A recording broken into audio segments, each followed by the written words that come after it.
the college baseball experience weekend picks for March 1st and 2nd, as well as the 3rd, on the Sports Gambling Podcast Network is brought to you by Underdog Fantasy. Sign up today using the promo code SGPN and then go to sportsgamblingpodcast.com/dog to enter our bonus contest. 5 winners will receive shirts, hats, and a $50 SGPN gift card.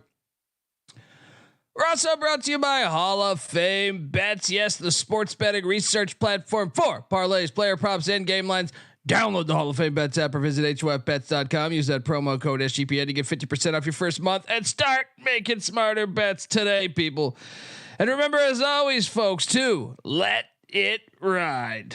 Hey, this is Derek Stevens. I'm the owner of Circa Las Vegas. You're listening to SGPN. Let it ride.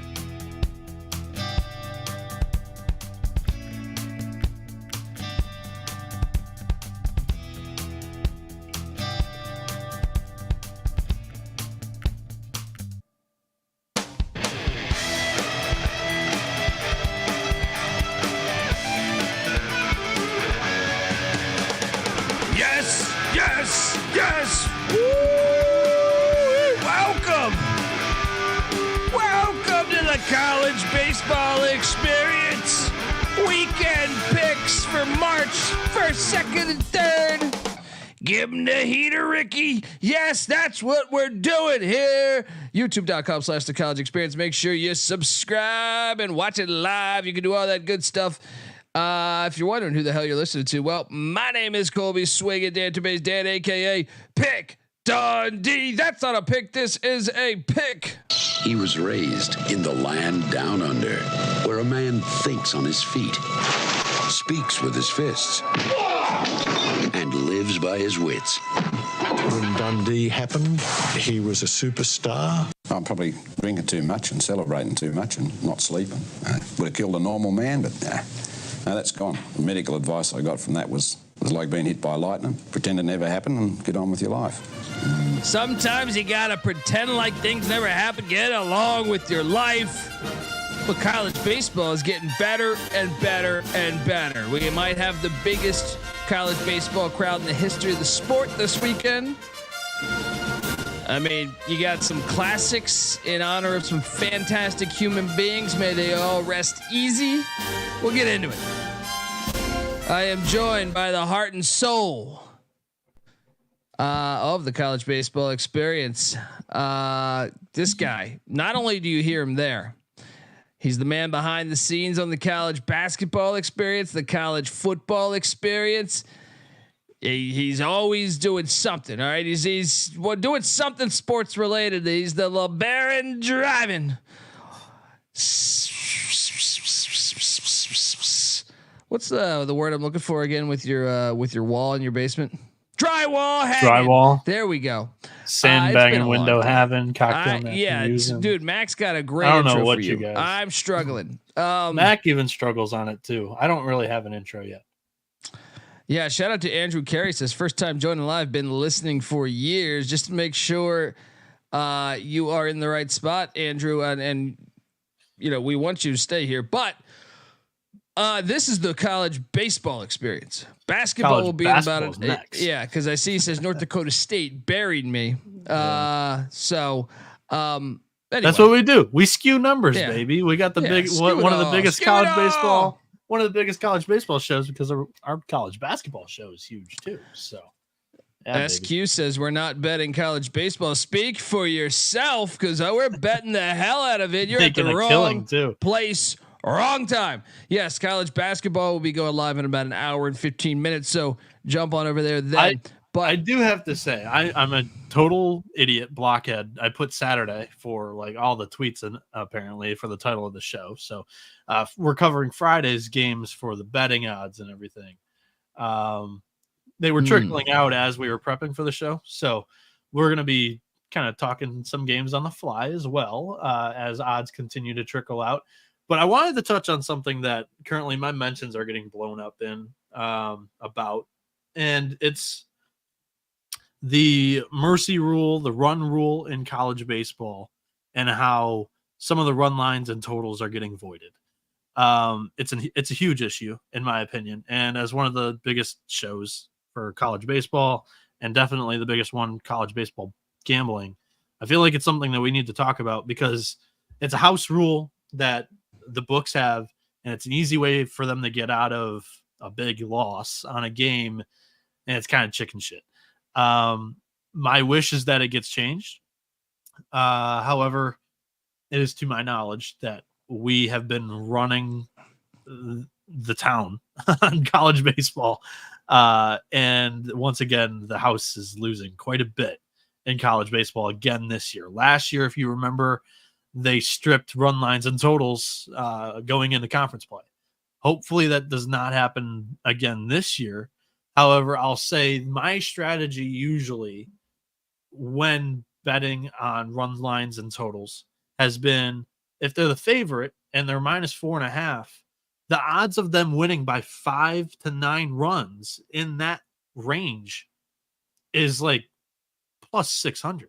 It's nuts. You're trying to predict a victory margin in between 1 and 4 and 10 or above, because after 10 or 10 run lead after 7 innings, they're just going to call the game. So I usually throw those teams into a money line parlay. And I'll take a dog on a run line plus 3.5, plus 4.5, more likely than I'll take a favorite -4.5, -3.5. On the totals, hey, sometimes when you take the over and there is a run rule, that's just shit. That's a horrible beat. It's like RBI baseball. You remember the old Nintendo game RBI baseball? Correct, Great fucking game. I preferred Mario Super Sluggers, but I am aware of RBI baseball. We're gonna have to argue Some over guns a few cocktails in showing. Vegas because coming in strong, coming in with a lot of heat. Yeah. But yeah, let us know in the comments what games. You prefer. RBI baseball, especially the OG. Maybe I see because that came out in 1986 or 87. I don't know if you played the OG one. Maybe not. The other ones they were decent, but the OG one was just fantastic. Let us know what you're playing baseball wise in your youth, but yeah, let's jump into this because there's a loaded slate. We didn't even get to all the games. There's a lot.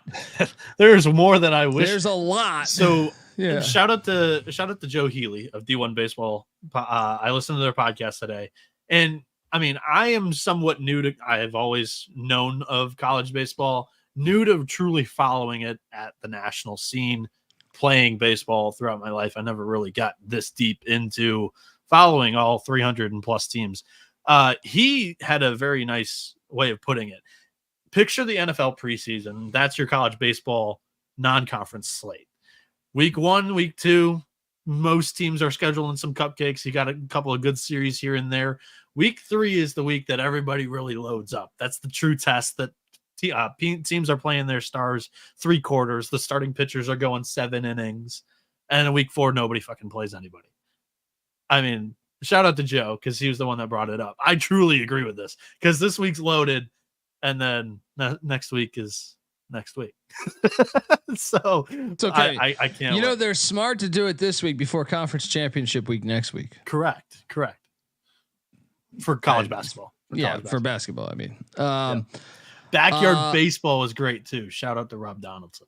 Yes. What platform was that on?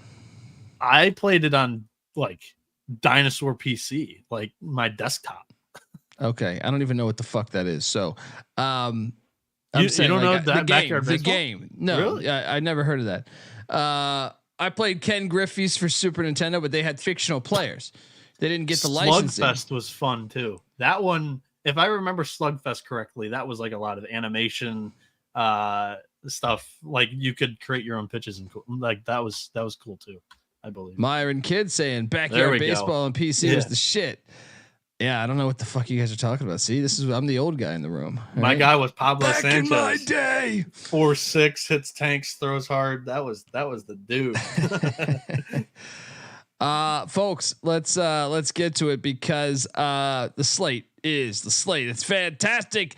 And starting off at, well, we might have, what are they? I feel like growing up in the DC area. We got a nor'easterner coming in here. We might have a nor'easterner coming in or a southeasterner, whatever the fuck they're going to call that thunder thing. snow. Yeah, thunder snow might be striking in the southeast because these times have been moved way up, and this is game one of the Keith LeClaire Classic, the former East Carolina coach, and this is the guy. They're just for a great cause that they named this event after him. He suffered from Lou Gehrig's disease after being a longtime college baseball coach, and he passed away. And it's cool that they're honoring him. And rest in peace to the great Keith LeClaire. And then. There's a storm coming. So, 7 a.m. This Pacific time. Pacific time. Yes. Yes. Yeah, that's what I was about to say. I was like, so they're moving this up. If you go check this on ESPN, you're probably not going to get the right time. They're moving this thing up to try to get ahead of the storm. So, gotta love the fact out here, me in California, Noah's in Michigan, but for me, I love a 7 a.m. baseball game as I'm feeding my son. You got to wake up all crazy hours. Throw on a little baseball game. Catch Southeast Louisiana, the Lions plus 140 against Cal State Fullerton. Cal State Fullerton's minus 180. Noah, they're part of this tournament with Purdue and obviously the juggernaut known as East Carolina, the greatest institution in mankind. But your thoughts on moving a game this early? And B, this actual game between the Lions and the Titans there. So moving it this early is amazing. One, because they're going to have a ton of eyes on them if people are awake. That's the issue with Fullerton because they're playing at 7 a.m. local time, Pacific school, obviously from Cal. So this is a tough schedule spot because they're traveling Thursday. They just played a game on Wednesday. For Sela, Brennan Stuprich, he's a junior right-hander who had an injury that forced him to miss all of 2022 after a dominant freshman season in 21. He's slated to take the bump here for the Lions. In 2023, he suffered a step-back season. This year, he was rocked by Tarleton on opening day, and then he dealt against UAB. It was kind of a poor team last year. That was his second start. So I have really no idea what we're going to get from Stuprich. As for Cal State Fullerton, Christian Rodriguez, the junior right-hander, is going. He's 1-1 with a 6.30 ERA, 4.02 Sierra, so a little bit of improvements expected here. He has 8 strikeouts, 3 walks, and 10 innings of competition against pretty good teams so far this season. Fullerton played Stanford opening weekend, and then Fresno State they were in a dogfight series with. That was a great one, 2-1 final for the series, went to Fresno. Sela has an 878 team OPS, averaging just under 8 runs per game. Cal State Fullerton, 711 team OPS, averaging just over 4 runs a game. The offense is like Fullerton rocked Stanford pitching, struggled against Fresno State. I don't know the explanation for it, but I will say, given that the time clock, like the body clock issue, Sela's offense should be prepared for an average Fullerton staff. The plus money shot here is not terrible for the standalone game on the College Baseball Friday slate. Yeah, I'm all over it. Just because, look, and I know Fullerton's been a great program over the years. You know, I've partied my ass off in Fullerton before, done staying up there. But Sela, the time change has got to be huge. It's got to be huge in this moment. Going this early, I know you could say they're 18 to 22 year olds. Well, Louisiana's in a better time zone to fit this. And then they're doing less travel. There's a lot of reasons why I think you load up on Sela here. The pitching obviously questionable for the Titans. Both sides. Yeah. Plus 140. Let's jump on it. Yeah, I like that for sure. Also, one thing that I wanted to say prior to this show, I'm traveling tomorrow through some non-legal gambling states, and then I'll be in Florida for the weekend. So personally, I don't like having my money strapped on futures for 5 months. And I'm weird. I don't like my money strapped for a week if it's not on a future. Sorry. I'm actually not. I'm giving out picks for Friday's slate, but I feel sleazy, and I hate the people that don't bet on it when they give out their locks and their picks. But tomorrow is just. I will be placing my bets on Hard Rock in Florida for the next week, but I don't get to Florida until Saturday afternoon. Where you going, Destin? You going down to Destin? So Destin was the previous year. So we go down for it's college spring break, 1, but 2, it's my sister's birthday. So she kind of gets treated like a princess during this week. And then I get to go out to Vegas for March Madness a week after this. So where the hell are you going in Florida? We're going to St. Augustine. But I'll be checking out some spring training and we're going to hit up a Gators midweek college baseball game. I think we're going to go to the UCF one. That one should be fun. A little chippy. I like it. Okay. Yep. So yeah, Thomas Allen on Twitter, he's saying, yeah, I'll be betting on Hard Rock for sure. So let's go. Shout out to Michael Huffer, who's also in the great state of Florida. Next up, 9 a.m. Pacific, Texas State. The Bobcats are -130, taking on the Houston Cougars +100. This is game 1 of the Astros Foundation Classic, a tournament between Bobcats, Cougars, Louisiana, Texas, LSU, Vandy. This is at Minute Maid Park in Houston, Texas. I always felt like if you were in a jam, vodka and Minute Maid not as horrible as you would think. Not that I would recommend it. I'm just saying if you're in a jam, I was in a jam before where I had to figure that out. I didn't have much to work with, and it worked better than I thought it would. Minute Maid jam. Yeah, that was a Minute Maid jam. Houston, so Texas. Minute Maid lemonade, pink lemonade. What were we working with? This was the orange soda Minute Maid, right? Isn't that it? Or am I fucking all this up? Yeah, it's orange juice too. Yeah. Okay. No, not the juice. This was the soda. Oh, okay. I might be fucking this up. Maybe I'm thinking of Sunkist. I might be thinking of Sunkist. Orange juice. Anyway, lemonade and vodka is better than orange soda and vodka. Lemonade and vodka is maybe I'm fucking all this up, but that's why I'm asking. Yes, lemonade. I've had lemonade and vodka, millions of times. Let's go. I was saying, I was just thinking back to a time when I was in a jam when I was trying to concoct. There was nothing in the house, and it was really plastic bottle vodka, ECU days, and someone comes in with a 2 liter of Sunkist, and I just loaded up on that thing. I wanted to say it was called Minute Maid. I could be. Yeah, Minute Maid used to make a soda. There we go, Daryl. That's what I'm thinking of. And then I loaded up. Cody Frazier saying Sunkist vodka sounds awful. Look.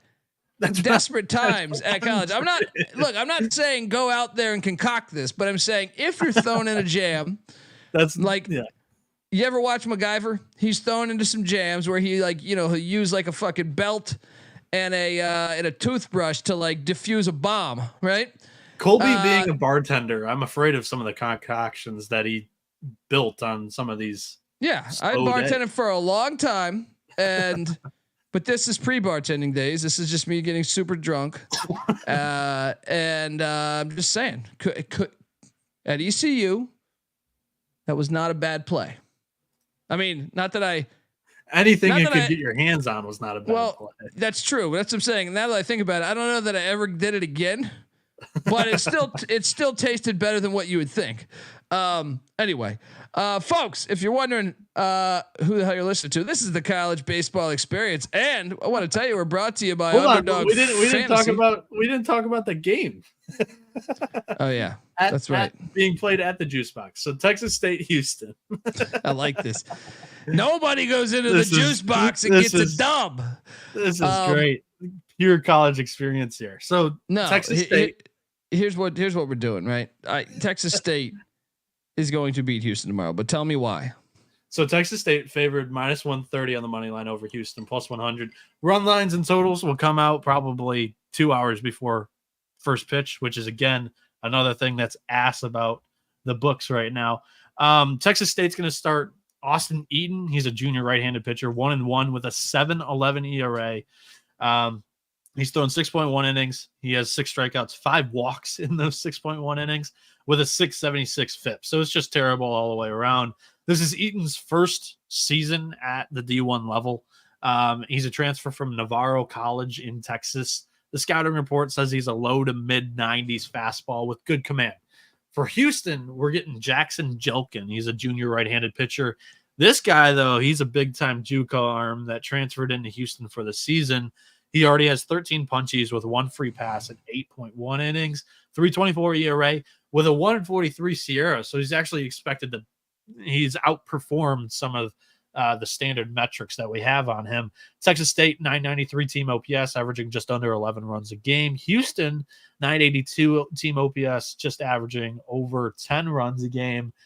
I'm on Houston here. Give me the small pup with the Cougars. First is this off, just the home edge from San Marcos? A little travel.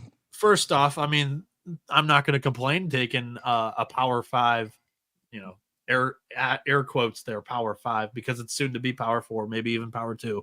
But also Houston's barely considered. They just entered the Big 12. Air quotes there. But Houston's a good program. Texas State also a very solid program. But I like the Cougs here at plus money. I think they got the better arm on the mound and the better offense. So I'll take a shot with Houston. Because, I mean, once again, Jelkin dealt against St. John's, and St. John's beat Florida. So I like Houston here. This is a lock too for me. I already told people at the beginning of the show. I don't get choosing not to bet Friday because I'm counting down 7-6-5. But what the fuck? This would be one. This would be on the card. Now we got a problem. Now we got a problem. Oh Lord! Let's do a little battle. Texas State Bobcats are coming down to Houston with the message. If you like Texas State here, I'd consider the over too. I think the over is a nice look in this game if the listeners like the Bobcats. They're favored. Think the over. Favored. Yeah, I do think the over makes sense. All right, look, now I'm going to read this ad. I think this is a good spot to do this. The college baseball experience brought to you by Underdog Fantasy. Underdog Fantasy is the easiest place to play fantasy sports. It's also the fastest growing fantasy app in the industry. Pick whether your favorite players will have a higher or lower stat total in this week's games. For a chance to win big, you can win 100 times the amount of money you enter in a single night. What are you doing, folks? Sign up and make sure you sign up with the promo code SGPN and get your first deposit doubled up to $100 as well as an instant pick'em special. Yes. Visit underdogfantasy.com or find them in the App Store. And don't forget to register with the promo code SGPN and get your first deposit doubled up to $100 as well as an instant pickup special. And right now, SGPN is teaming up with Underdog to give you even more of a bonus. Just sign up between now and the end of the month, and 5 winners will receive an Underdog hat, Underdog shirt, and a $50 SGPN gift card. Sign up today using the promo code SGPN at sportsgamblingpodcast.com/dog, and then enter the contest for your chance to win over at Underdog Fantasy. All right, we are back on the college baseball experience, firing away, just doing some lock battles. Can't wait to take down Bieniek. I'll be talking shit to him while he's in the fucking minivan going through Tennessee or something. Smokies. Love the Smoky Mountains. Next up, we're going to a game at noon. USC is plus 165. They haven't looked the greatest against number 5 TCU. TCU's minus 215. This is game 1 of the College Baseball Classic weekend. Speaking of not looking the greatest, like they've been a total dumpster fire. Good call by you. I mean, like I was on USC too. I have struggled on them getting to Omaha. You in our College World Series Futures show pulled out USC for TCU, if you recall. I definitely recall. In fact, I was consuming this beverage, feeling good, ready to talk shit. There's a reason why I did that. It's because the Horned Frogs are gonna fuck them up tomorrow. So jump on the Horned Frogs. Noah, there's no way you're taking USC, are you? No, I can't. I wish I could, but yeah, this is probably a nice money line parlay piece here. USC has not announced a pitcher for this game. I'm projecting Caden Aoki is going to start here. He's thrown the last 2 Fridays. He's a junior right-handed pitcher. He's 0-2 with a 5.73 ERA, 3.30 SIERA, 12 strikeouts, 3 walks, and 11 innings. He had a great season last year. So far, he's been getting hit around like crazy.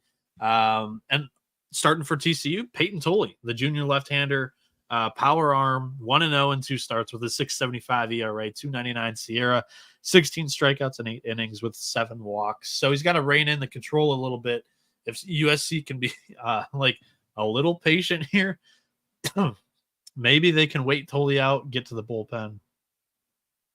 But this offense has not been good. It's 603 team OPS, averaging 3.5 runs per game. TCU's been putting up runs like nothing. They just swept UCLA last weekend. 968 team OPS, averaging just under 9 runs a game. I like the Horned Frogs here. This is a parlay piece for the end of the show for sure. Yeah, I mean, don't get foolish here. Don't buy into this USC NIL bullshit. All right. I know minus 215 is horrible, but I don't see USC being able to win this game. Arizona is also at the same time taking on Dallas Baptist. Dallas Baptist is ranked number 25 in the nation. Both teams, Arizona's plus 115. Baptist is minus 115. This is game 1 of the Frisco College Baseball Classic. Frisco, Texas just does all these awesome events. A tournament between the Wildcats, the Pats, Indiana, and Alabama. Bieniek, is there some value on the Wildcats? Although Dallas, not that far from Frisco.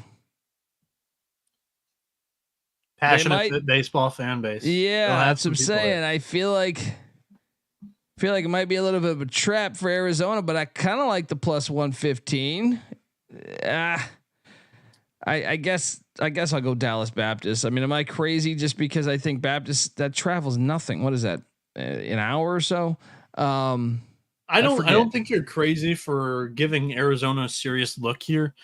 They're starting Jackson Kent, who's done pretty well. I mean, they played San Diego last week, Northeastern the week before. He won his start against Northeastern, kept them and their powerful bats pretty suppressed on Friday. He was 1-0 in his first 2 starts of the season, 12 innings pitched. He's got 13 strikeouts, 3 walks. He's got a 3 ERA, 287 Sierra.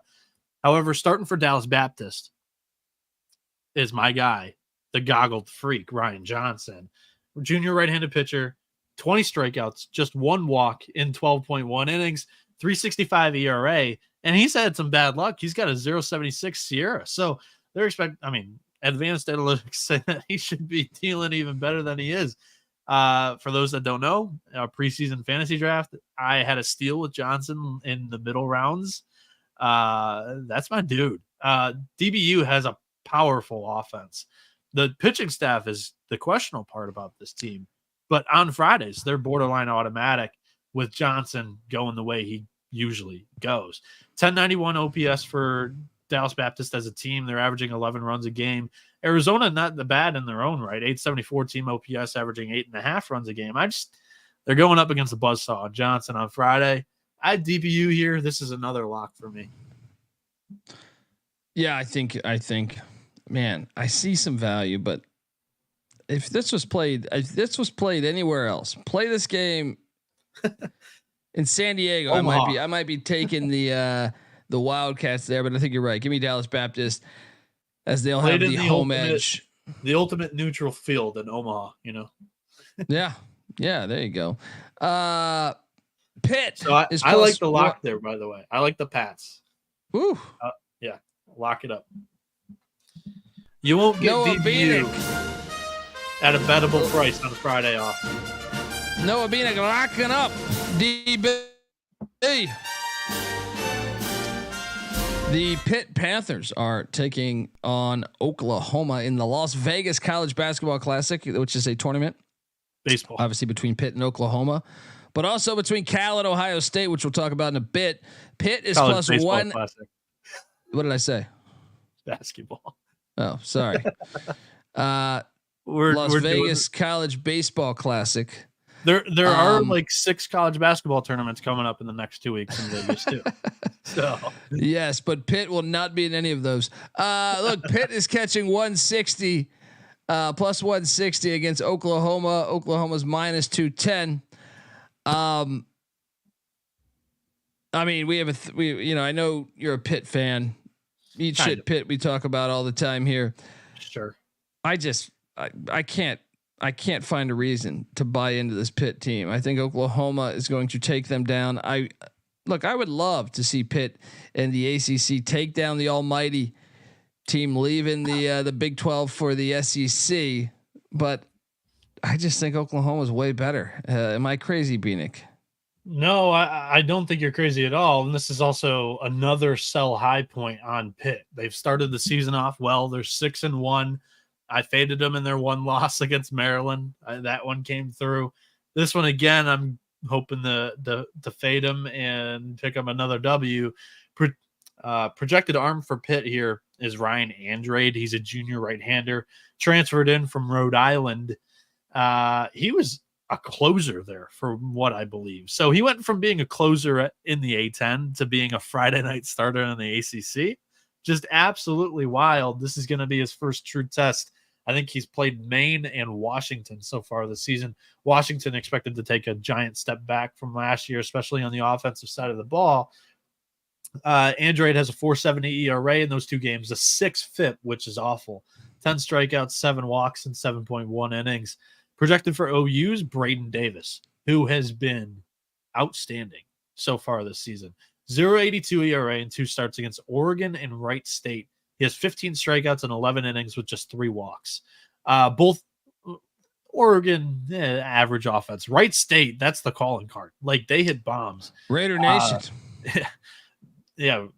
Pitt, 866 team OPS, averaging 8 runs a game. OU, 980 OPS as a team, averaging 8 runs a game. Also, like I said, this is just a sell high spot on Pitt. You could say, like, what they're not even favored. They're a plus 160 dog. How is this a sell high?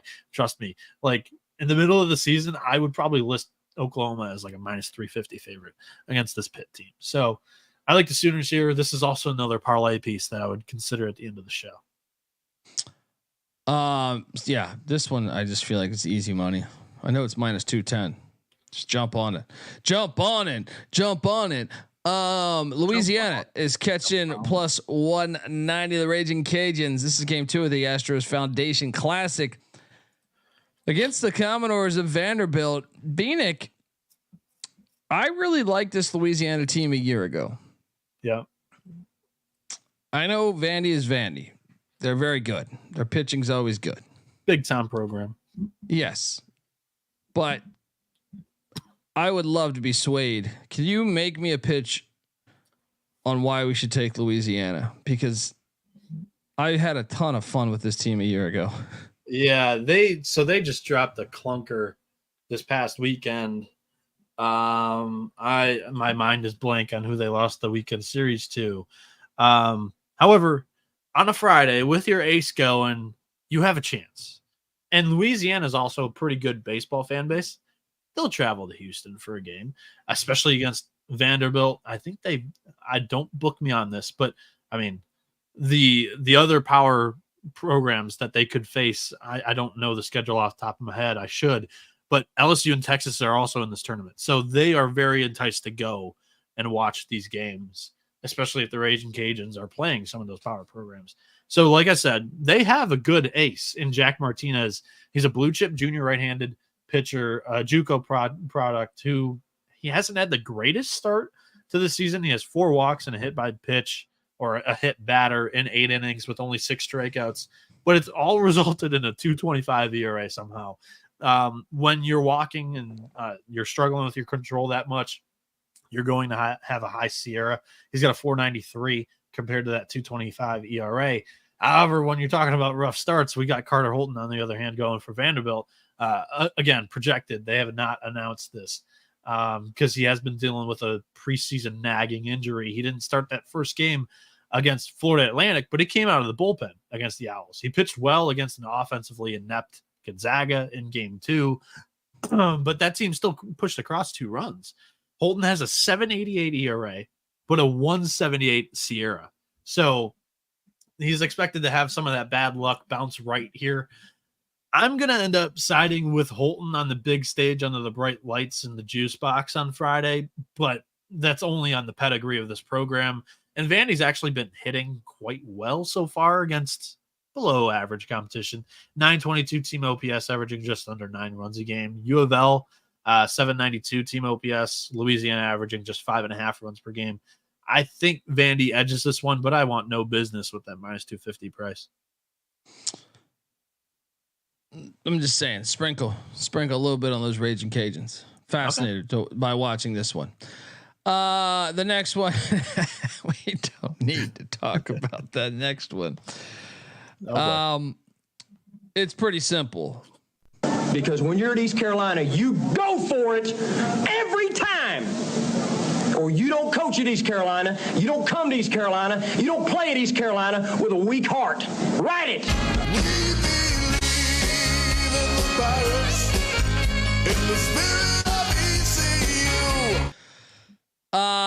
I mean, it's minus 475. The Boilermakers are plus 325. I mean, I don't know how much shit I can talk if they're minus 475, but ECU owns 12 LeClaire Classic titles for a reason. In 2022, they took down Indiana State. They won that. They reclaimed that title against Michigan and Maryland as well. And they're 45-15. That's their record in this event. So, I mean, minus 475. I mean, parlay piece. I guess I'll see you. I'll see you at the window. Again, a solid parlay piece. Anything under minus 500 is a good 3-legger. Yeah, I mean, or just put a shit ton of money down on ECU. Sorry, I misspoke. Anything under minus 500 is a good solid 2-legger. Usually under 850 is a 3-legger. Just put down a couple grand on ECU. You'll be fine. Oh, put down a couple grand on ECU. You'll be fine. Noah, I don't even think we need a deep dive in this one, but your thoughts on Purdue. Yeah, a classic pussy institution going up against a real juggernaut in life. You've been to the Golden Corral, of course. The guy who created the Golden Corral is an ECU alum. So eat your heart out, motherfuckers. Let's go. What are you doing here, buddy? So Purdue has Jordan Morales. He's a grad senior left-handed pitcher, 2-0. He has not allowed a single run so far this season. He does have a 348 FIP though, so it's expected to not truly be that great. 12 strikeouts, 1 walk, and 11.1 innings. His first 2 starts came against Stony Brook and George Mason. He had a 5.50 ERA while playing in the Big Ten last year. So just expect this to not be typical performance, especially taking a huge step up in competition that ECU might not be his best day tomorrow. Purdue as a team, they're averaging just under 10 runs a game with a 935 team OPS, but that also against below average competition. Welcome to Trey Savage. I mean, minus 475. Like, this is also crazy, but you won't find East Carolina against a mid-tier opponent at this kind of a bettable, like parlayable price often. Savage is a junior right-handed pitcher, one of the top draft prospects in this year's upcoming draft. 1-0 so far this season, 180 ERA, 19 strikeouts, just 3 walks in 10 innings with a 0.45 Sierra. So it's actually like indicating that he has had some bad luck so far this season. That's borderline elite. East Carolina, 883 team OPS, averaging just over 7 runs a game. I like ECU here. This is also a parlay piece. Solid parlay piece. Of course. Anytime. Shout out to 357, gives us $5, says, was Noah AWOL the last few days because he was at Otani's wedding? I don't know if he's had the wedding yet. He announced that he was married. I don't know if that's like he's now engaged or he just had his wedding yesterday, but he announced it over. So I had no idea. How old is he again? Otani is like, I feel like he's still in his young. Yeah, he's like mid 20s or right? Higher 20s, because the Japanese pros, they can't book or post in the market until they're 25. So he's 29. I think I was right. 29. Okay, I'm not gonna talk shit. I thought maybe be 24 or 25. I was like, you just signed a quadrillion million bajillion dollar contract. Enjoy life a little bit, but okay. You can rip on JJ McCarthy for getting hitched before he's even drafted. You said I could. I already have. That's been out there for months. That episode has been out there for months. Folks, what to tell you that the college baseball experience is brought to you by Hall of Fame Bets. Win bigger by betting smarter this NBA postseason with Hall of Bets. Well, this NBA season and postseason. The sports betting analytics platform for parlays, player props, and game lines. Research every NBA with historical stats and data. Stop betting in the dark and join over 30,000 users researching with Hall of Fame Bets to craft more intelligent, data-driven parlays. Download the Hall of Fame Bets app or visit HOFBets.com. Use that promo code SGPN. You get 50% off your first month today. Start researching. Start winning with Hall of Fame Bets. All Colby, right, I do have to say, me drilling Ohtani's age like instantly off the bat, that was pretty impressive. Yeah. And then 357. I'm very concerned.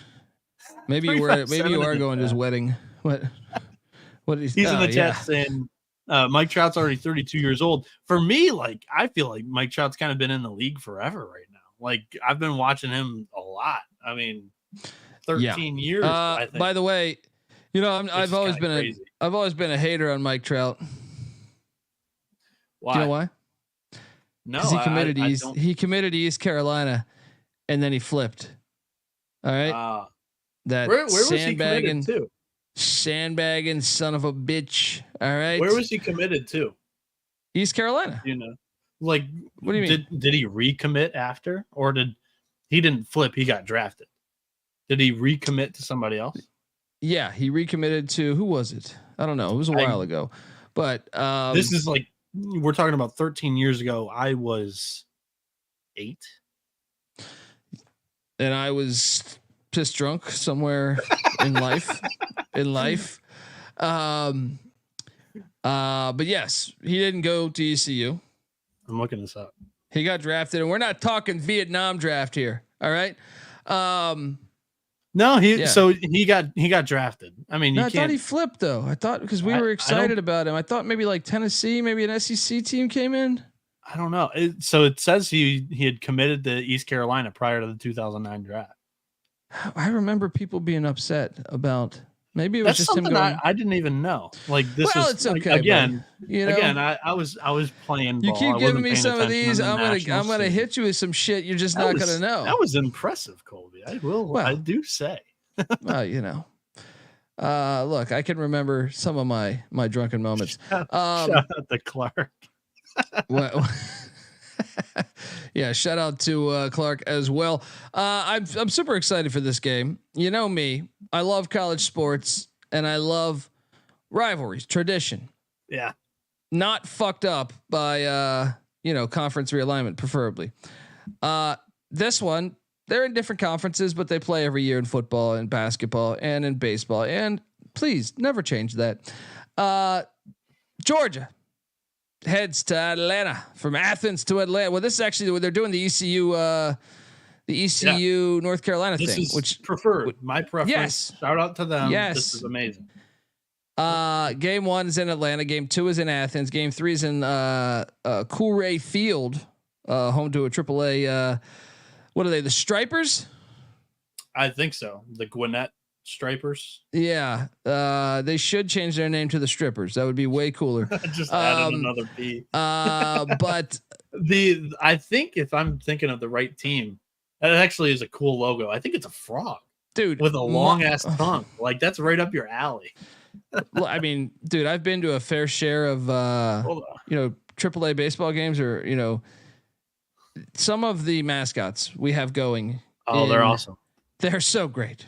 Yeah. They're so fucking great. So anyway, Georgia is at Georgia Tech. First game's in Atlanta. Both teams are minus 115. He's swallowing something though. Like this is right up your alley. I'm pulling this up. Yeah, show this because I'm telling all of their a lot of the minor league logos. Dude, I've been to a bunch of logos them. Are great. Yeah. Oh, this is perfect. He's ready to just swallow. See, let's talk about this for a second because I think NFL, NBA, even a lot of the colleges, they suck.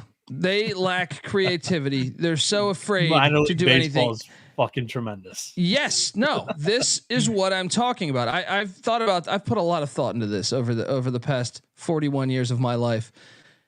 There's a lot of animals that we don't use.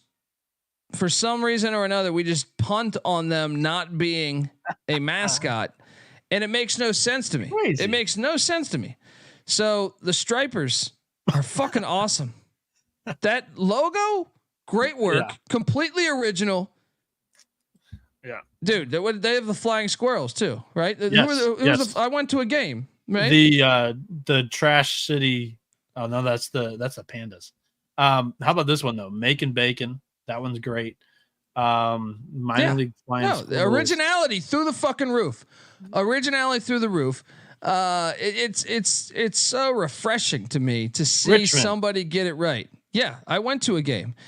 The flying squirrel is a hilarious fucking animal. If you've never had, I know there's the Northwestern thing, but if you've never seen a flying squirrel in real life, they're fucking hilarious. They got the El Paso Chihuahuas,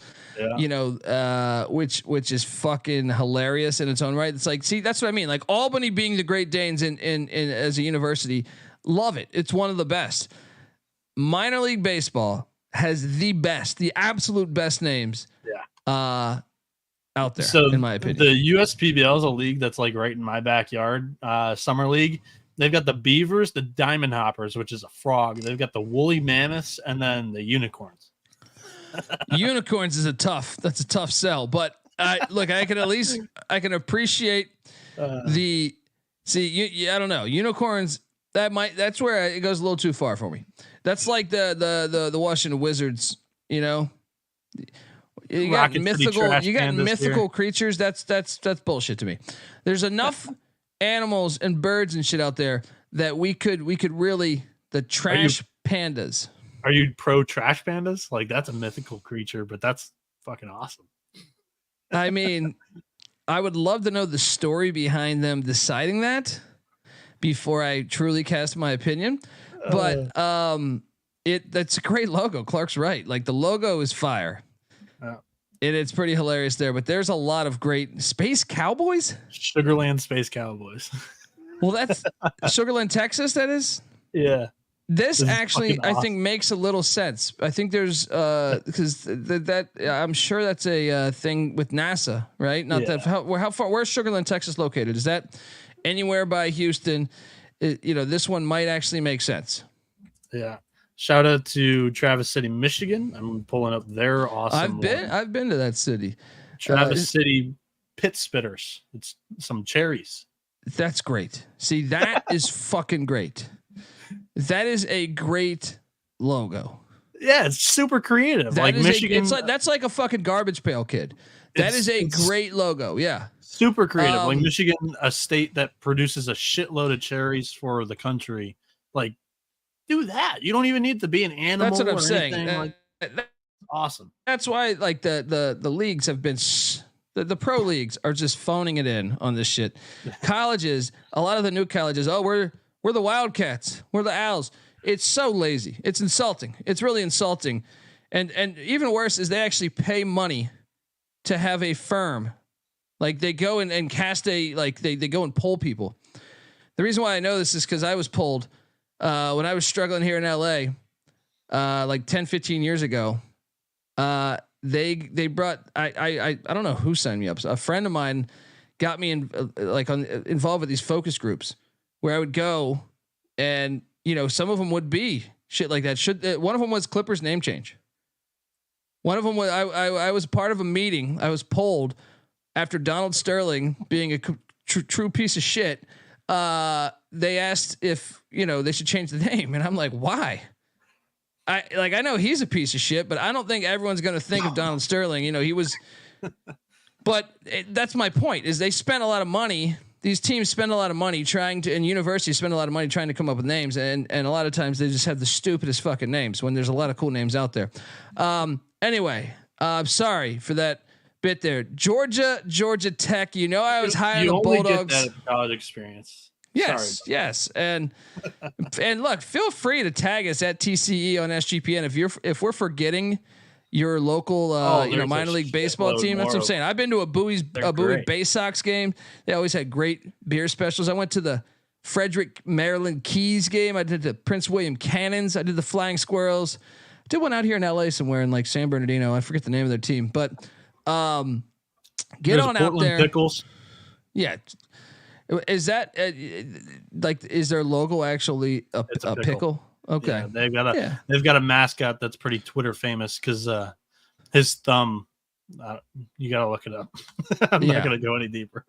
Yeah, Clipper is a sailboat. I know what that is, and I'm just saying that they were considering a name change because of Donald Sterling's checkered past. And I've always thought that's stupid because the fans, not that the Clippers have a lot of them. If you invested in a team, take me with the Redskins, right? Or the Bullets. You invest in a team, the Washington Bullets. When you change that name, it ruins everything. All right. It ruins everything. So to me, it's like, you should always, I don't care if a piece of shit started it 100 years ago. That has nothing to do with me now. You know what I mean? Because if you trace everything back, the dollar bill can be traced back to racist pieces of shit. Anything in life, the fucking light bulb here, I'm sure. You know what I mean? Like, so you just got to focus on now, in my opinion. And that's why I voted to keep the Clipper name the same. And obviously I was part of the majority because they did not change their name. Anyway, what the fuck are we talking about? Georgia Tech. Dude, I was high on Georgia in the preseason. Yeah, you were. And I'm not going to stop now. We're just a couple weeks into the season. So give me the Bulldogs going into hot Atlanta and getting it done against the Yellow Jackets. Am I a fool, Noah? No, this one's a total toss up in my opinion. Shout out to Johnny Venezia, a buddy of mine who was also part of that fantasy draft. He corrected me. I was originally projecting Aiden Vinatieri to be the Friday night starter for Georgia Tech. He's been their best starting pitcher so far this season. He's 2-0 with a 0.82 ERA, 18 strikeouts, 2 walks in 11 innings with a 162 FIP. But Georgia Tech's actually going with Cameron Hill, who's been their second best guy. He himself has not been bad. 1-0 with a 150 ERA, 9 strikeouts, 4 walks, and 6 innings with a 280 SIERA. Here's why I think this is actually like a galaxy brain good move. So you're going with your number 2 against Georgia's number 1 when you have the advantage in your home game. This one's in Atlanta in game 1.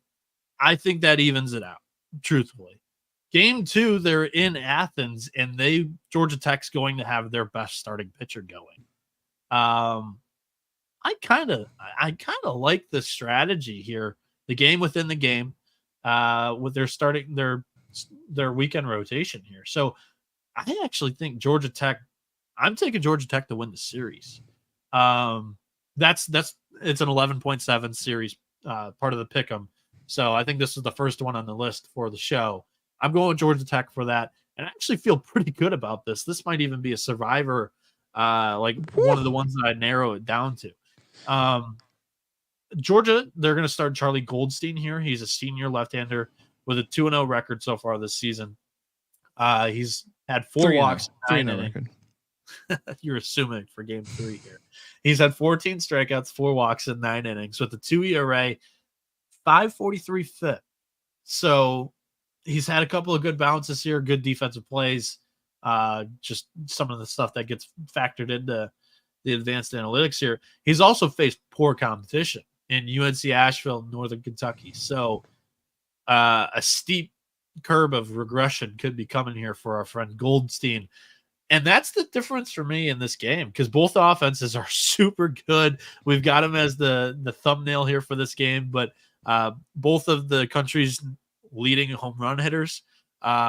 Drew Burris for Georgia Tech, he's got 9 in 8 games, and Georgia's Charlie Condon has 8 home runs in 9 games. Those two are on top of the home run leaderboards. Georgia is a team 1191 team OPS, averaging just under 11 runs a game. Georgia Tech 1126 team OPS, averaging just under 10 runs a game. Really just fine pieces of paper separate these two teams. I'm going to go with Georgia Tech because I think I like their galaxy brain move here with a weekend rotation. I think it gives them an edge in game 1 and their home game, game 2 in Athens. And if it comes down to game 3, that's a neutral site game. Both offenses have fun in the minor league stadium. That one's going to be a blast. Take your over. But give me the Yellow Jackets here. I'll see you at the winner's circle. See, this is you're making a mistake. All right. Georgia wins the first 2. First two. Okay. I'm on Georgia Tech for the first two. Woo. The next game going on is one of the 11.7 pick'ems. And folks, if you're just tuning in for the first time, Noah, do you want to explain what the 11.7 pick'em is? You could probably do it a lot easier than me. Yeah, unfortunately, like for those that are just getting into college baseball, it's a little too late now to enter because you have such a disadvantage jumping in. But it's basically like a circa NFL pick'em contest, and they also do the circa Survivor. So they've got both a Survivor pool and a pick'em pool. This week, for the first time ever, they're actually doing 8 series. Typically, they do 6. So our show is going to be a little bit longer today, picking those series. However, usually these are like extremely tough series to pick, back and forth offenses or really good pitching. And most of them are coin flips. And then you have to pick out a survivor. Last year I survived 6 weeks. I ended up losing when we were out in Vegas for March Madness. Didn't have his focus. Yeah. Blame that on Matt Painter. All right, now let's jump on over to this next one though. So South Florida. Yeah. I just realized we're an hour in already. Sorry, I did 20 minutes on flying squirrels. Look, South Florida's at UCF. Old AAC. Shit, I think they were in the Conference USA together at one point. Rivals there, Tampa to Orlando. The Bulls are getting 130 on the money line. UCF minus 166. Know what? I haven't covered USF much. Do they got a shot at winning this? So this is like a nice boxing match, honestly, like a battle of strengths. South Florida's got a pretty good pitching staff. UCF's offense has been lights out so far this season. Starting here for USF is Hunter Mink. He's a senior right-hander with a 1-1 record, 2.70 ERA, 12 strikeouts, 5 walks in 10 innings, 3.11 Sierra. He's faced pretty good competition so far this season. For UCF, it's Ben Vespi, a senior right-hander. He's 1-0 with a 4 ERA, 8 strikeouts, 2 walks in 9 innings with a 3.55 Sierra. So South Florida, if you're on the pitching side, South Florida is the interesting side here because they have an 895 team OPS, averaging just under 8 runs a game. UCF averaging 11 runs per game, 1032 team OPS. I'm going to go with the Golden Knights here at home. That's obviously that's honestly like what I do in these 50-50 series. And especially the home team, the tough matchups, the home field advantage means a ton. I'll follow you here. Okay. Now you have number 21 Campbell, who did upset my Pirates. They're heading to Statesboro, Georgia, take on Georgia Southern. Georgia Southern, a team that came in with a decent amount of hype. Georgia Southern's plus 110, Campbell's minus 140. Is this where we buy into Georgia Southern in a great spot to get a ranked team to come down to Statesboro? I kind of like the Eagles pulling off the upset there. Am I a fucking idiot? Yeah, I don't think so. Like again, this is another 11.7 series. This is expected to be a close battle, 2-1 series in the 3 games this weekend. It could go either way. Georgia Southern, however, has not been super impressive to me so far this season. They were featured in week 1 against Maryland in this one, and I took the Terps, and they ended up winning that weekend series at Georgia Southern. I'm going to end up taking the Camels here again for this weekend. And it comes down to I just think that this Camel offense is going to overpower the Eagles pitching staff. That it is supposed to be pretty dang good this year, but it just hasn't looked the part. For Campbell on Friday, starting is Derek Vartanian. He's a junior right-handed pitcher, 1-1 with an 8.31 ERA, 13 strikeouts, 4 walks, 8.2 innings. Again, 8.31 ERA, but the Sierra is 2.85. So take it for what it's worth. It's still early. Sample size is growing. However, quite a bit of bad luck against Vartanian. Georgia Southern, Thomas Higgins is expected to start. He's a sophomore right-hander. He's 0-1, 5 strikeouts, 3 walks in 10 innings. He doesn't miss many bats, though. So he's got a 1.80 ERA, but it's 4.79 Sierra. So when you're putting the ball in play more against him, he's expected to do a little bit worse. And Campbell, very powerful offense. I like the Camels here. Game 1. No. No, you go to the road, you lose. It's easy to see a tide turn. Eagles are going to get it together here. Moving along. This is a fun one. Alex Rodriguez Park, 11.7 pickup. The Gators are number 4 in the nation. How would you define their season so far, Bieniek? I'm curious. Underwhelming. Yes. Underwhelming. Noah's a Florida fan, so I like to throw, dust in his eyes like I'm Bobby the Brain Heenan any chance I can. They head to Miami, Florida. Alex Rodriguez Park, hence the name. The Hurricane are getting plus 125 on the money line. All right, Bieniek, I'll take your Gators. Miami seems like they're in a rebuild, but they are. Give me the Gators. I think we jump on it, and I think we ride this one at minus 160. I think it's go pretty heavy on this, right? Am I crazy? I think you are. This is bold prediction for me. I'm gonna take the home dog in the weekend series. Miami. I don't get.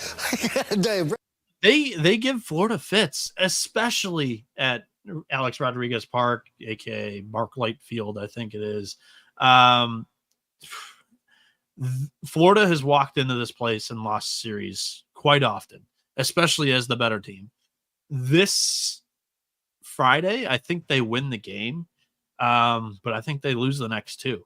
So Cade Fisher, Florida's Friday night starter. He's a sophomore left-handed pitcher. He got rocked by St. John's in game 1, opening day this year. 1-1. He's got 14 strikeouts, 2 walks, and 7 innings. With that line, you wouldn't expect a 9 ERA. He's got a 1.1 SIERA. So he just cracked under the pressure of opening day. Gage Zeal, I'm not high on. That's Miami's Friday night starter. Personally, I'm selling stock in him. I think they have other options to be the Friday night guy. He's got a 7.72 ERA, 4.06 SIERA, 10 strikeouts, 4 walks, and 11.2 innings. Both offenses are great. And this is why I think that Miami has a fighting chance to win it. Give me the dog at home, and it's going to be a leverage pick because a lot of people are going to be on the SEC top 5 ranked team. Miami's averaging just over 11 runs per game with an 11.06 team OPS. Florida, 10.06 team OPS, averaging just under 10 runs a game. I think Miami's a solid pick for the series. I'm not going to take them on Friday. Look for him. I especially Saturday. I love Liam Peterson. He's a super freshman that the Florida Gators have, but in the rivalry game, it's his biggest start of his career. I think Miami wins that one. And in game 3, Jack Caglione, the super Tuesday guy. Disrespect. He might have one of the biggest stories for the weekend. I mean, he might put a ball on top of the garage that Miami has in right field. But I think the story could be Jack Caglione, but the Hurricanes win this. Bieniek is fading his favorite team. I've seen this way too often. Next, this game is this the best game on the whole slate. Yes. Best series too. And by the way, I'm just having you know, I'm on the dog. All right. Clemson's number 10 in the nation, plus 120 at number 19, South Carolina. South Carolina's minus 150. Look, Palmetto Classic. And once again, game 1's in Columbia at Founders Park. Game 2 is on a neutral field in Columbia, South Carolina. The Columbia Fireflies, once again, creative. Game 3, that's Carolina's team, the minor league team there. Game 3 is at Clemson's stadium there, Kingsmore. So this is going to be fucking awesome. All right. Great series. Yes, this is going to be jump on in. I'm all over Clemson plus 120. I can't wait to watch this series. And I think this is the one of the ones I highlight in watching these games this weekend. What are you doing here? So I think this is going to be another. I'm not doing this on purpose, but I think it's going to end up being another leverage play for me against the field in the 11.7 contest. I think South Carolina wins game 1 on Friday night, but I have Clemson winning games 2 and 3.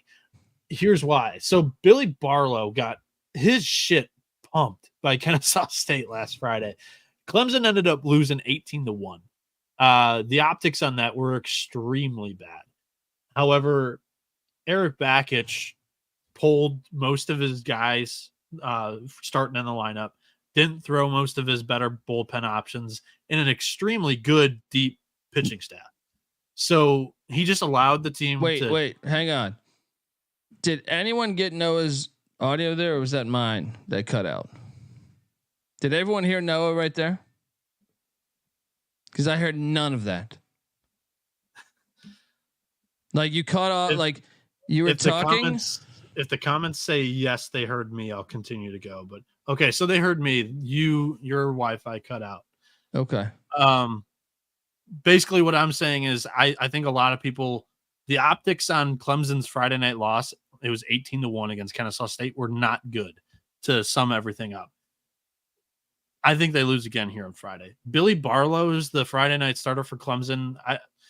I love Eric Bakich. I think he's an amazing coach. I don't understand the decision with Barlow here, because last year he didn't really pitch much at all. All of a sudden he's turned into the top option on the staff and a really deep, good pitching staff. He's 1-1 so far this season with a 6.43 ERA. He does not miss bats. South Carolina is going to destroy the ball against him. Only 3 strikeouts in 7 innings with a 5.02 Sierra. Starting for South Carolina here on Friday is Eli Jones. He's a junior right-hander. 1-0 on the year, 8 strikeouts, no walks, 9 innings. He's got a 1 ERA with a 2.05 Sierra. I think Clemson is the more under the radar team than South Carolina. I think when you look at the two teams, people will establish the bigger stars is with the Gamecocks, the better starting rotations with the Gamecocks. I like Clemson's bullpen better. If these games turn into slugfests, I like the Tigers, and I think they will turn into slugfests. They're both teams are averaging right around 9 runs a game. I like Clemson. So I think they lose game 1 in Columbia. Game 2 is going to be really tough because that second game is also in Columbia technically, but it's not at Founders Park. It's at the minor league stadium. That's also, I think it's going to be more of a Gamecock Pro crowd. They have to pull off the upset in game 2, but they've got Tristan Smith, my favorite pitcher on this Clemson staff, starting that game. And I think they win game 3 at Doug Kingsmore Stadium. So I like Clemson in the series. I would bet Clemson game 3. I'm going to hold off on game 1 and 2 though.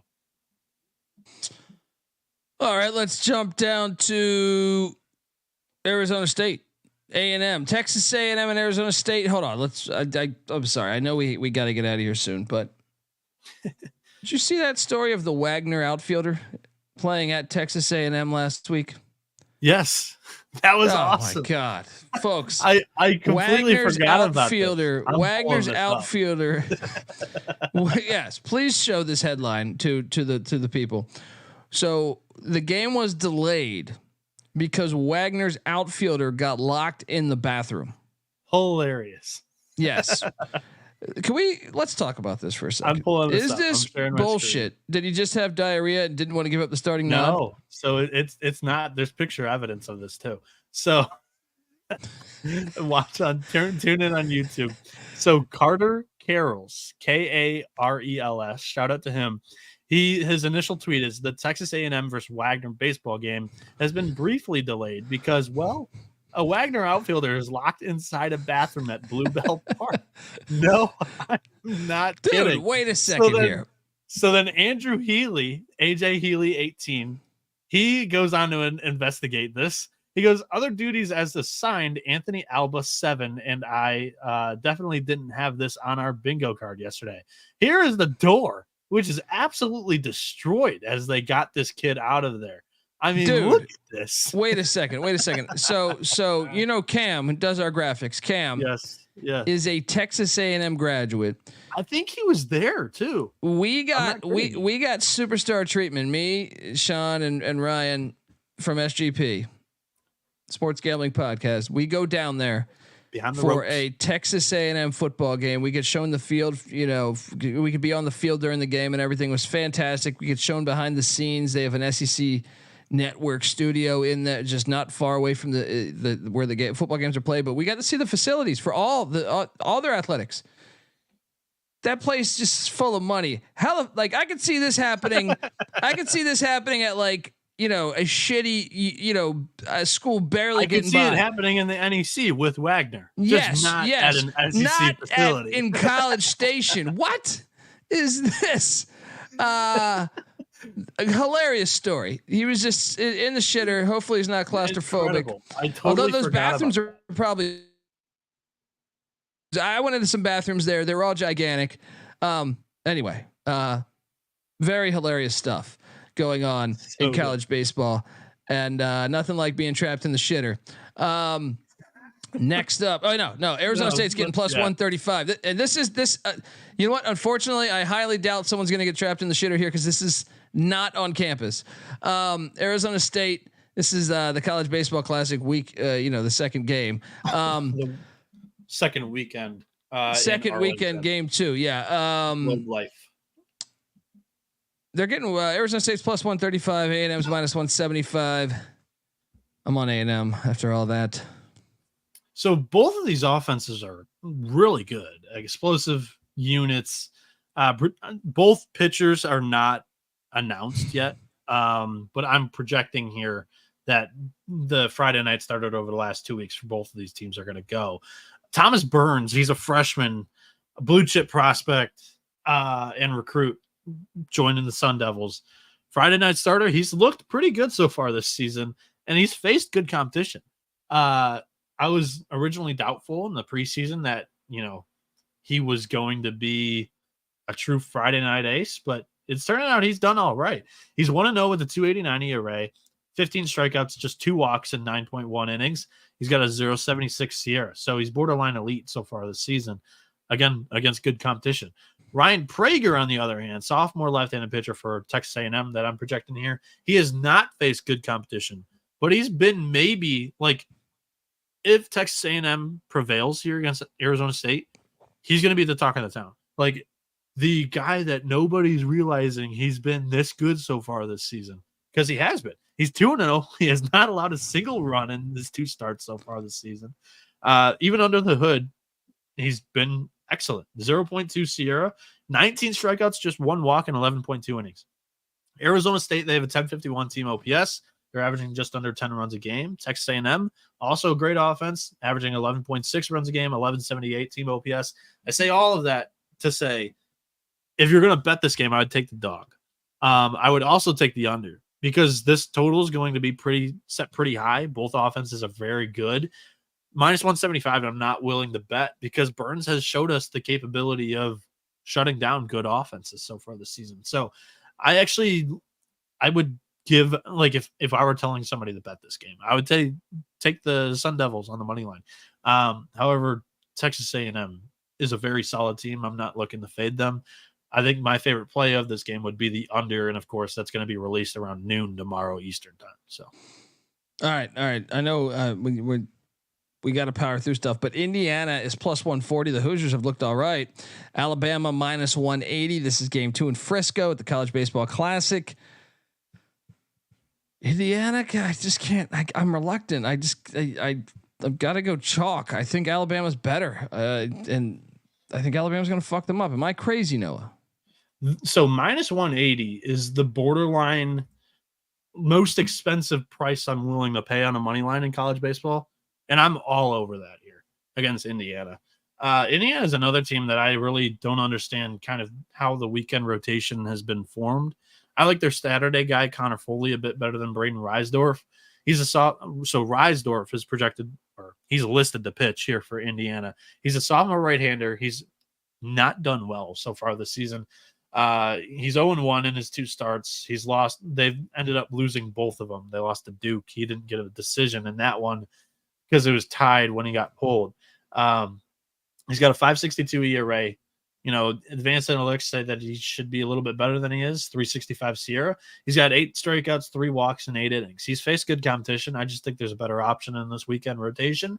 Alabama's got a true horse, a dominant ace in Ben Hess, a junior right-handed pitcher who's going to be one of the top prospects in the draft upcoming in the summer. He's 2-0 with a 2.25 ERA, 0.86 Sierra, 14 strikeouts, 3 walks, and 8 innings. He's not faced good competition, so take that stat line for what it's worth, but he is a dog. Bama also, again, against poor competition, but they have an 11.05 team OPS, 9.5 runs per game they're averaging. I like the Crimson Tide here on the neutral site. Indiana's done pretty well this season. They've surprised to somewhat of a degree. I had them sweeping Baylor last weekend, and that ended up coming true. But I like the Crimson Tide here on Friday. Yeah, I'm with you. Let's go. Roll Tide. Minus 180. Jump on over there. Alabama. This game, I think, people were talking about this before we even went live, could have the largest crowd in college baseball history. Yeah. And I don't know how you're going to fade the Texas Longhorns. Number 15, they're plus 130. Roger Clemens' alma mater. Take it on LSU, number 3. Yeah. I mean, trust me. His son's played there too. Well, I mean, come on. They have alcohol there. I would assume he'll be there. Look, take it on LSU. Obviously, LSU, the reigning champs from a year ago. But Noah, I'm just going to go ahead and say you cannot pick LSU. My logic, Texas starting pitcher is LeBaron Johnson Jr. You can't take LSU. You're not taking LSU. As a man who drives a LeBaron, you are holding strong. The whole world's changed from the LeBaron. So you're telling me who I have to pick? Unfortunately, the whole world has changed, and LeBarons still aren't flying off the shelves like they used to. They're not even being built. The LeBarons are classic, Noah. So you cannot go against LeBaron Johnson, in my opinion. I'd be very disappointed. Rebecca would not be interested in you. And may God have mercy on your soul if you take the LSU Tigers. And look, I normally say horns down at all, every chance I get. I'm riding you. Let's go. You're pulling up with that LeBaron, wood paneling on the side. I'm jumping in there. Give me the Texas Longhorns. Let's go. What are you doing here, Bieniek? I got added on Twitter the other day. Somebody asked me if I actually drive a LeBaron. Yeah, why they think we're fucking lying to you out there in the world? Of course he does. We'll take photos. If I put home I actually did for 3 years of my life drive a Jeep Wrangler. My dad made me park it in the street because it was not a General Motors vehicle. So I would not be allowed to bring home the LeBaron, for the record. However, I want to ride LeBaron. I'm riding LeBaron Johnson. Yes. By the way, the odds. I'm sorry. You're good. The odds plus 130 for Texas. LSU minus 166. My apologies. These are all via DK. I'm gonna ride with LBJ. He's been great so far this season. 1-0 with a 130-80 array, 14 strikeouts, 4 walks, 13 innings, 239 Sierra. LSU's made the change that I, again, was kind of preaching to them that they should make. Luke Holman is now the Friday night starter. He was the Alabama transfer. He started on Fridays when Ben Hess was hurt last year. Holman's legit too. 2-0 with 18 strikeouts, just 1 walk in 12.1 innings. He's not allowed a single run so far this season with a 0.68 Sierra. However, LSU's competition that they played has been borderline trash. They host the first 2 weeks. They host like an LSU baseball classic, and truthfully, like the competition that they bring in there just does not impress me. Blow my skirt up. Shout out Mal for that saying at all. So I'd take LSU's offensive stats for what it's worth. They've got a 10.03 team OPS and averaging 9.5 runs per game. I think both starting pitchers are even. I consider that a wash. Texas's bullpen is actually as a team, as a staff ERA, Texas is 4th in the nation. I like that. Like you're telling me that they're going to be able to hold down the Tigers offense longer than LSU is going to be holding down the Longhorns offense. I like Texas at the plus money. This is another bet for me. I'm in. Let's go. It's disgusting to ever place money on Texas, but it makes sense here. Plus 130. And I'm going to keep it going with plus 130 dogs. When I saw the card right away when it opened up, Cal's been a fun story. This is game 2 of the Las Vegas College Baseball Classic. I think Ohio State is live at plus 130 against the California Golden Bears. No, I know you're a Michigan guy, so I don't expect you to ride with the Buckeyes. I think the Buckeyes are live against these Golden Bears. I've already placed the wager plus 130, but tell me, am I an idiot? So Ohio State's kind of been impressive so far this year. I say that with a grain of salt. I mean, I cringe when that comes out of my mouth, but they're 4-4 so far this season. They have a win over BYU, USC, and they split the 4-game series against Arizona State. It was a solid team. Very good offense. They were holding Sun Devils to some pedestrian numbers. So there's two things here that I think you're looking at when looking to fade Cal. They're starting a freshman. That's obviously something that you're looking to fade, especially in these tournaments type deals. But Trey Newman's proved me wrong at least once already this season, as they were facing I don't know, their opening day game. It might have been Grand Canyon. I forget. But I faded them, and they ended up winning that game pretty handily. Also, Ohio State's ace, we're going to give him a nickname, okay? His name is Landon, and the last name is just a handful. So we're going to call him Battle Skies, all right? Battle Skies. His name is Beidel Skis. That's my best shot at pronouncing it. He's 1-1 with a 3.27 ERA, 2.49 Sierra, 13 strikeouts, 3 walks, and 11 innings. He's been very good so far this season. At plus money, it's not a bad look. I'm on Cal though. I think they got a better lineup. Of course you are. You're a Michigan guy. I think they got more star power on that. Look, your dad won't let you park a Jeep Wrangler in the fucking driveway. You think he's going to let you take Ohio State? I'm not laying the minus 166 here. I'm just saying that, this is another 50-50 game that I don't feel strongly about. So I like Cal, but Ohio State's not a bad look either. All right, look, off the board, 11.7 series. We got to get the fuck out of here. We got basketball on deck. It's March in fucking 2 hours.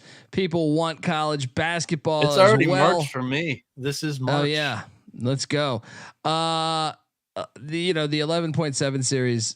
They have Indiana State, the Sycamores plus 124 against Southern Miss. Southern Miss is minus 160 at Pete Taylor Park. Oregon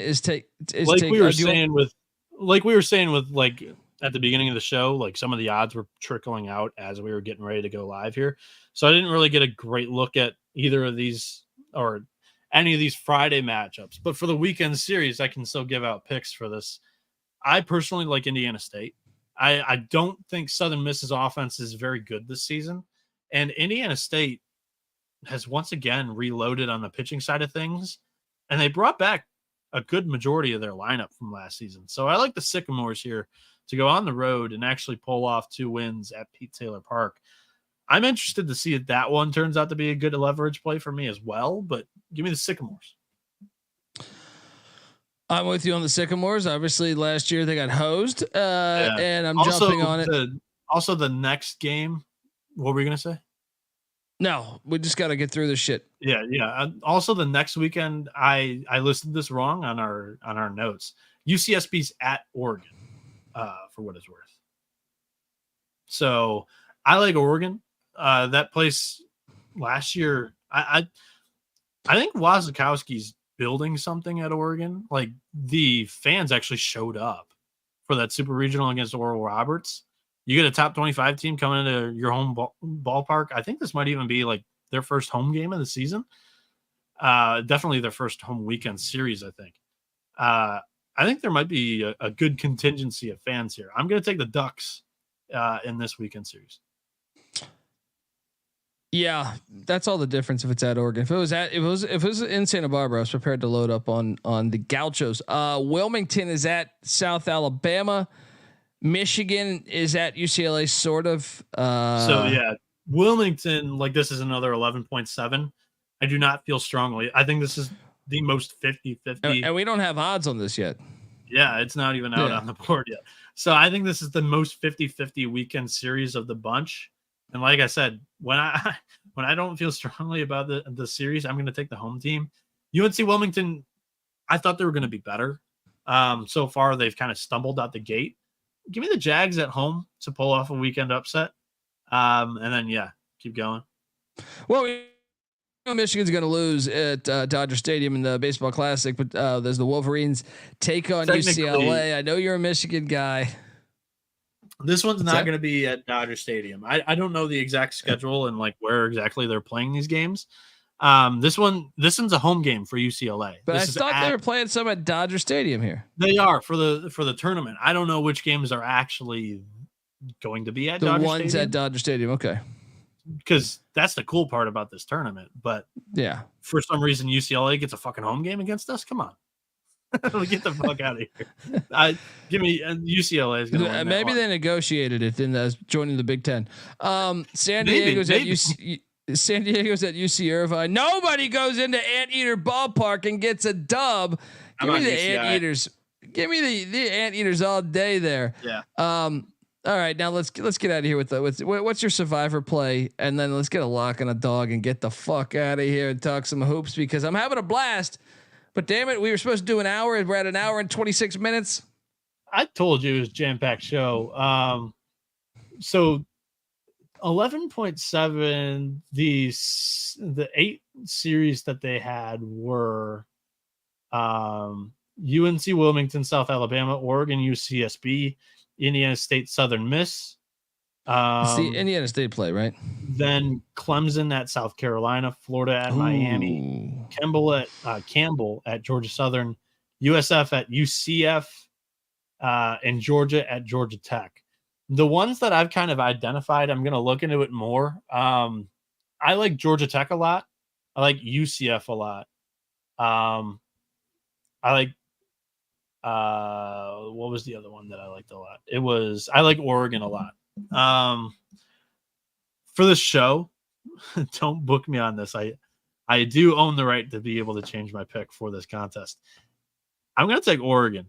UCSB is supposed to be so much better than they have been so far this season, and their calling card's supposed to be this legit one of the best pitching staffs in the country.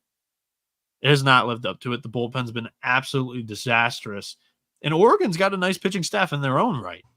At home, little bandbox of a ballpark. I like the Ducks. That's my survivor pick for the show. All right, now let's lock dog.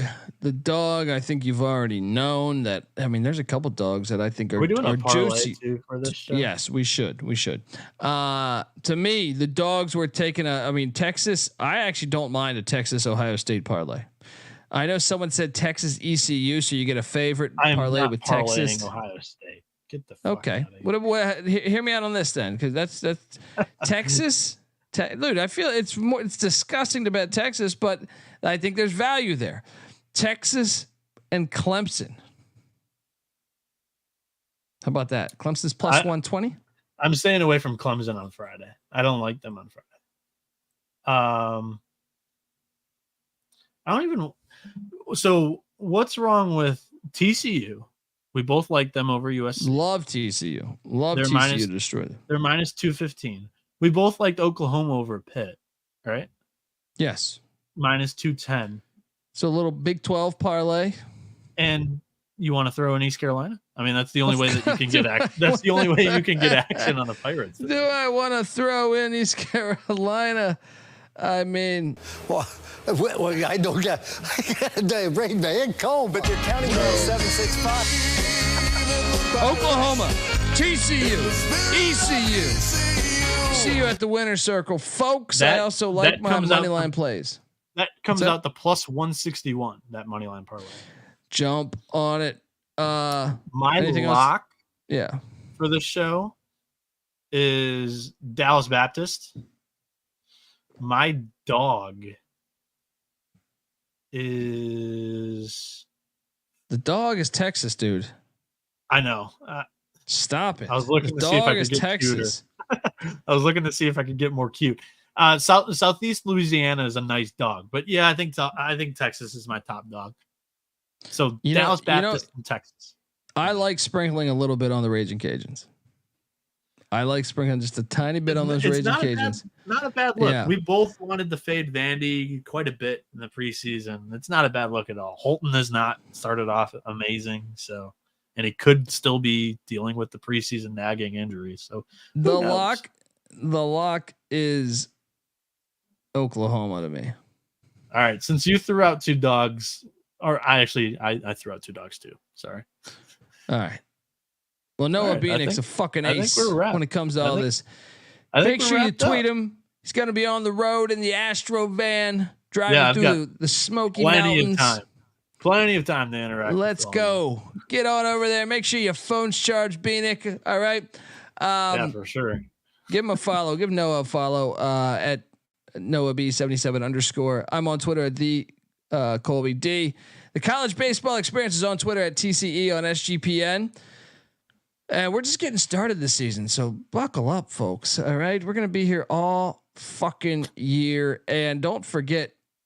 We'll see about that March Madness weekend again, though. We were not able to squeeze it in. Well, that's tough because, folks, if you don't realize this, college baseball fans, we're getting plastered on Vegas, Thursday watching the March Madness games on the first day. Don't even say Thursday. I don't know about you. I am in Vegas for a solid week. Me too. Kind of hard to get things done when you're there a solid week. Cocktails are flowing. Especially that Thursday is just super exciting. That's the first day of tip. Yeah. I'm not I love college baseball. I'm not handicapping college baseball games that time. So even college baseball is going lighter on it. So yeah, I don't know. Yeah, that's true too. Yeah, Circle Jerk knows what he's talking about. A week in Vegas we'll see is way about too long. Weekend. We'll see. I about agree, that but when it's your job now, you have to go there. We're kind of obligated. It's horrible in a way, but it's great also. But if you're in Vegas, let us know. Hit us up at TC on SGPN. What's up? Last year, I went on my own dime to join the guys for the work trip. This year, we are able to use the tips from the YouTube stream from there you go. The college basketball someone donated $5 earlier. Outstanding. So those are for the prostitutes too. Those are for the prostitutes too. Noah, look, we're just getting started. Subscribe to the College Basketball Experience as well as obviously we go live every single night talking college hoops. When the season starts in November all the way until April, we are live every night. We've been doing this shit for years. Check it out. We also have the College Football Experience where we talk college football year round. Yes. Yesterday we just did a Conference USA preview. Last week we had SEC, Big 10, Big 12. We've just been spewing off win totals for the Power 5. Get on over there. Oh, you think that's it? No, we also host the FCS College Football Experience, which I love the FCS. So get on over there. We just went through their top quarterback transfers that dropped this week. Go listen to that. And yeah, check out the Sports Gambling Podcast live on VSiN. Me and Real Money Kramer will be hosting that tomorrow, 6 p.m. Pacific. Me and Stacking the Money Green is he's on a ski trip somewhere. So we called up the old Dundee and said, "Hey, come on in. Rick Vaughn coming in hot. What do you want me to drag him out of here and kick the shit out of him? Let's go, folks. Get the SGPN app. It's free to download in the App Store, Google Play Store. Subscribe to all those podcasts that we just talked about. And see you next time. This is the College Baseball Experience. You better start thinking about yours. And we out of here. Run and shoot. We can really run and shoot.